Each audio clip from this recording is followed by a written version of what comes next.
In 1976, Sacramento, California, became the site of the first major attack later linked to the Golden State Killer. This was not just a single case.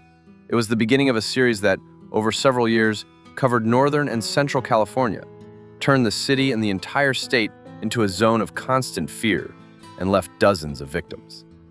In that house, in 1976, an unknown criminal broke in at night, tied up the homeowners, threatened them with weapons, and raped the woman while the man, tied and unable to escape, heard everything.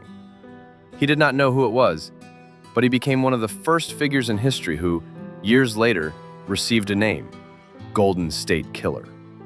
At that time, it was not yet known, but the system had already recorded DNA, blood, and other traces that later would become the key to his capture. It was in those years, in Sacramento, then in Oakland and other cities, that the person who later was called the East Area Rapist, then the original Night Stalker, and finally the Golden State Killer, began to operate.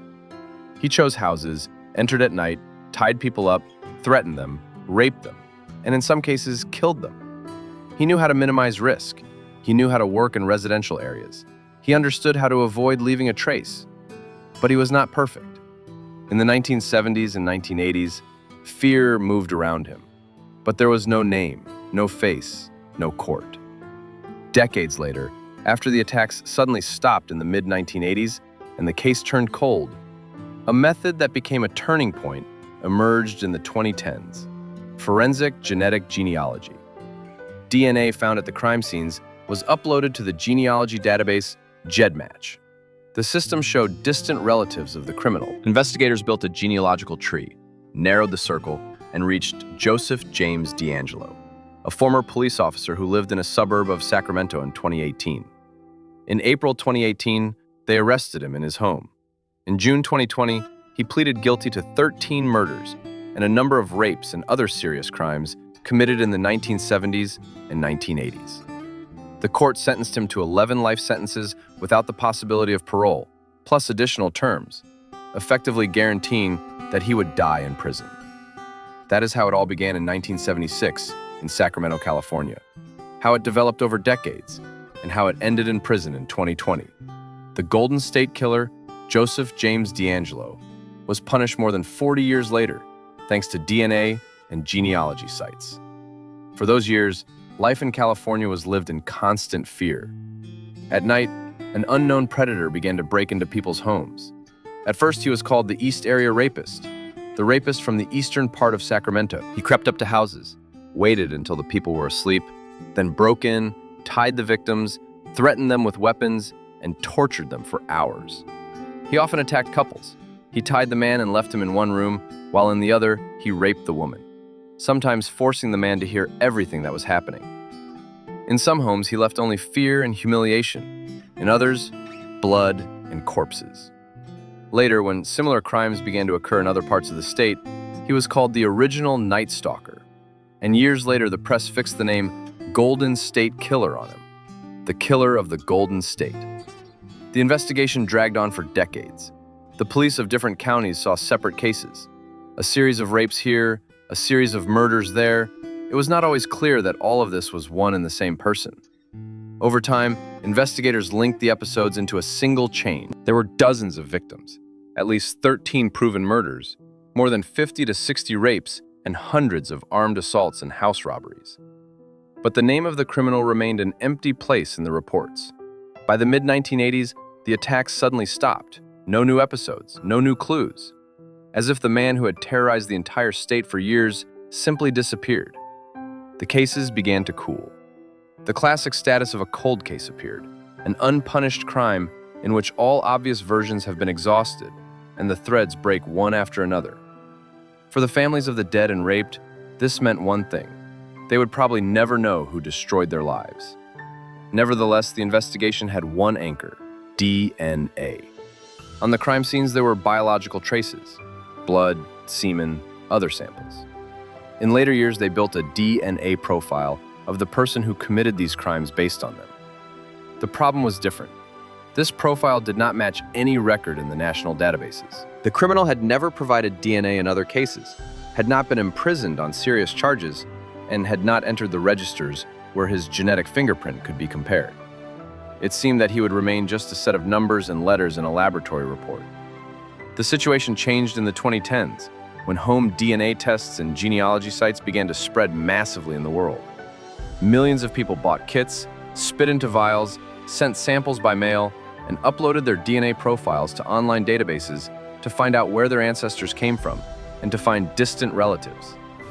One of these services was GEDmatch, where users voluntarily posted their genetic data.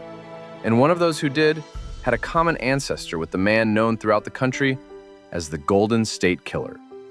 Investigators decided to use a method that was then considered almost revolutionary: forensic genetic genealogy. They took an anonymized DNA profile of the killer from old evidence and uploaded it to a genealogy database, as if it was a regular user's profile.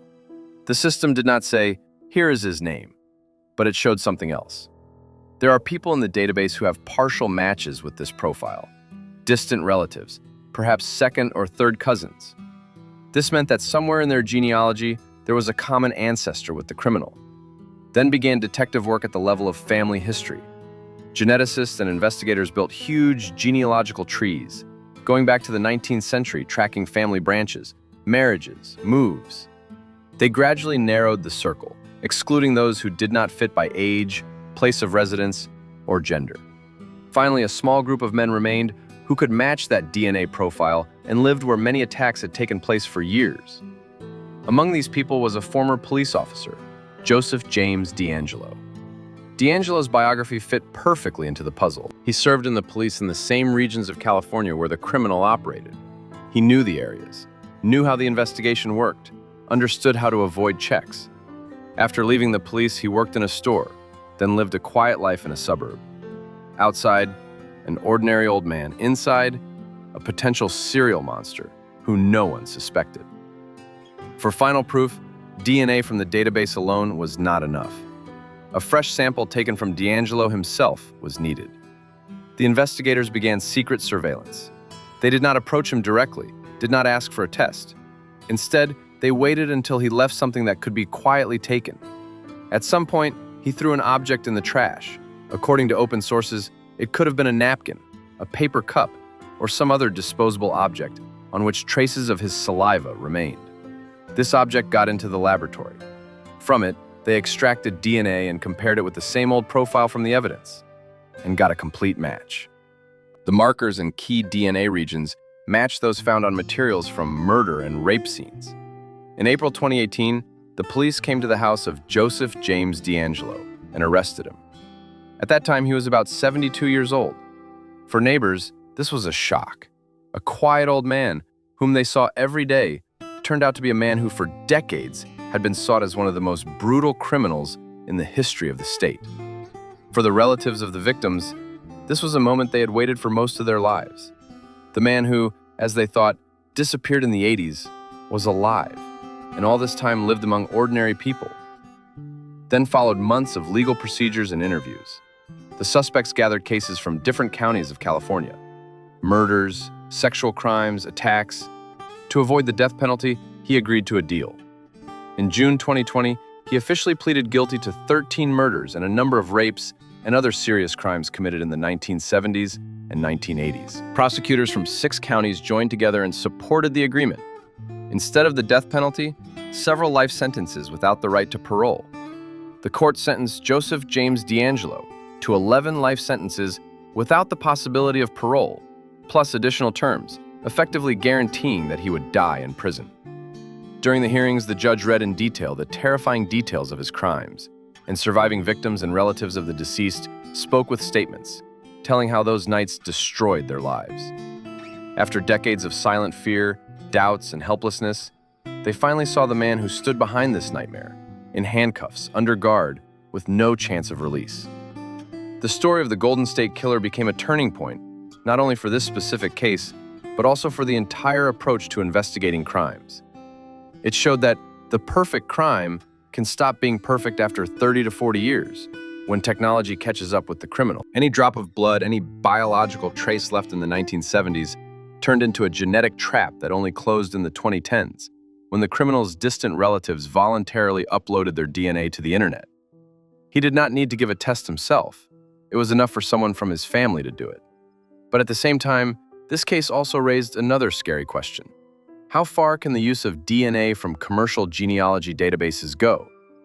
Some saw in it the triumph of justice and an instrument that finally allows us to close decades-old cold cases, returning names to victims and punishing those who thought they were outside the law.